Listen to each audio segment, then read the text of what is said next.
संसार में दो प्रकार के लोग हैं। एक प्रकार के वे लोग हैं जो भाग्य को ही सब कुछ मानते हैं। इनका मानना है कि इस संसार में किसी भी वस्तु की कमी नहीं है। जीवन को सुखपूर्वक बिताने के लिए संसार में हर वस्तु विद्यमान है, परंतु मिलती उन्हीं को है जो भाग्यवान हुआ करते हैं। भाग्यवानों को इच्छा करने पर सभी कुछ अपने आप ही मिल जाया करता है। उसे पाने के लिए उन्हें कहीं भी आने जाने कुछ करने की आवश्यकता नहीं हुआ करती। भाग्य स्वयं ही उनके पास सब कुछ भेज दिया करता है। यदि भाग्य खराब हो तो आदमी कितना कुछ भी क्यों न करता रहे, उसे दो जून की रोटी के भी लाले पड़े रहा करते हैं।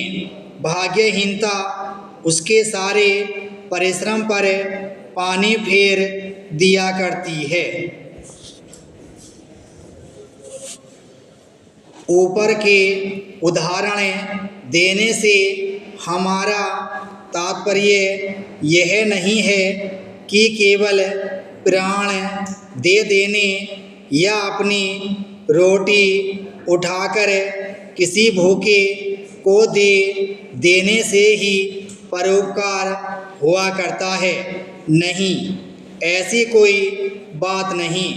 वास्तव में अपने छोटे छोटे स्वार्थों को त्याग कर दूसरों का ध्यान रखना, दूसरों के काम आना, दूसरे की भलाई के लिए हर समय तैयार रहना ही परोपकार है।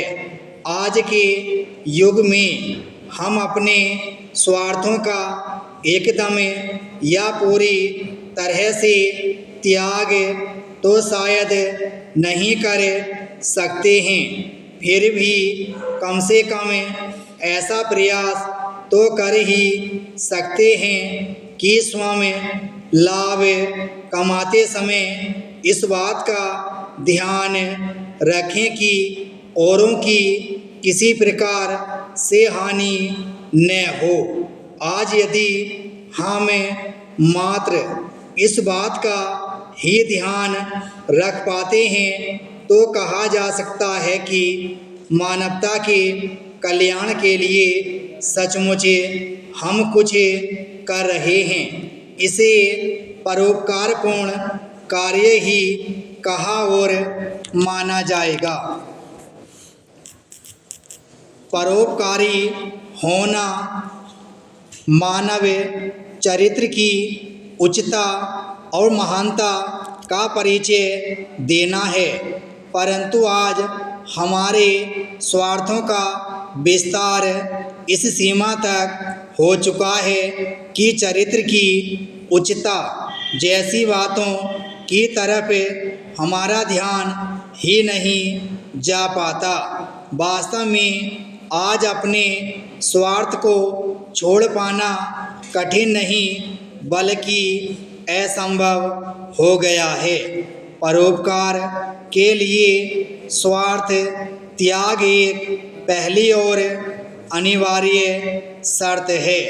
स्वार्थ त्याग के बिना इस मार्ग पर चल पाना कतई संभव नहीं है।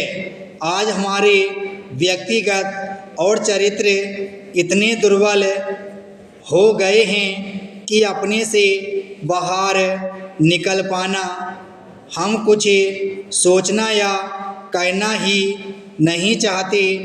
ऐसी दशा में इतिहास पुराण के उदाहरणों की बात करना, उन जैसा बनने की बात सोचना या कहना तो दूर की कौड़ी लाने के प्रयास से अधिक कुछ महत्व नहीं रखता। विराम स्टॉप।